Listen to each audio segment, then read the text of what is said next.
I'm Lee Beardshaw. I'm a Salesforce consultant. I work for Primo Cloud Consulting, and I work with a number of different businesses, essentially helping them implement Salesforce and integrate it with other systems. It started about 11 years ago, 11 years ago, and essentially what happened was I was working as head of operations for a vehicle tracking solutions company. We had operations around the world, so we had development teams across Europe, and then we had sales teams in the UK and in Canada. We realized that we became very disjointed from department to department. So things were siloed, we were missing things. So I set out to look at a lot of different CRMs. I looked at probably 20 or so at the time.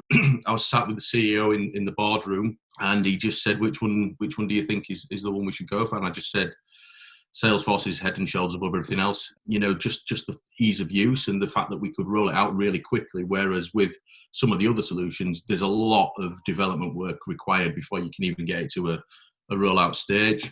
And me becoming involved with it is quite funny, because we were sat in the boardroom, we signed the contract, and he said, right, now we've signed the contract, you're going to have to learn it. And I was like, I thought we were getting somebody in. And he said, yeah, he says, but we bought Salesforce, and Salesforce was the most expensive, so we can't afford anybody now. You're going to have to do it. I don't think the Salesforce partner ecosystem was anything like it is now, where you've got partners all over the place. It was quite sparse at the time, or it seemed that way.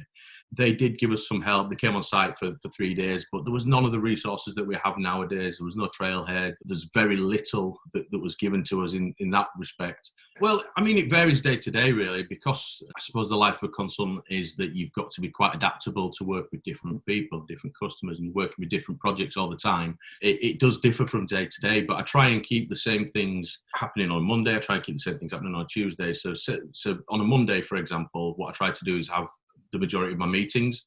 So I'll hold the majority of my meetings on a Monday. I can then plan and put that into action for the rest of the week. But obviously there are other things that fit in there, but it's a lot of talking to people, working with stakeholders, back and forth, testing. There's a lot of build work involved, technical drawings, writing training documents. So anything right from start to finish that you can think of, that happens on a daily basis. If I'm completely honest with you, the only reason I did the admin certification was not because I needed to learn those skills, because I was doing those things on a regular daily basis, but because at the time being self-employed, what I didn't get was the same opportunities of people with the certifications. So it was obvious to me that I needed to get that certification. So I went out and got it. To get the roles that you want, that you want and you're going for, majority of the time you're going to need a certification.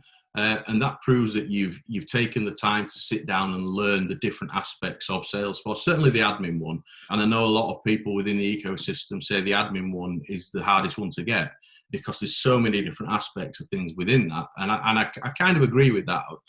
One of the things that I found really good was things like Focus on Force, study guides, being able to understand what you need from a certification. There's some great blog stuff on there. Just a really good resource hub for information. If you're looking to study for a certification, get on there and have a look at it, because it is really good. Obviously, it's something that I didn't have right at the very beginning. I wish it had been there 10, 11 years ago, because I would have been straight on it. But yeah, definitely get on there, have a look at it. Focusonforce.com. It's really good, and a really good hub of information for everything Salesforce. It's difficult to kind of say, but my plan is that I want to double the customer base again this year, which I did last year, and then kind of see where we go from there. We've got a real good opportunity this year, I feel, to grow and working with the customers and working through something, and them going, wow, that's brilliant. That's going to save us 10 minutes. Those sort of things are the things that I enjoy. So working with more people and being able to deliver that is what I'm really looking forward to this year.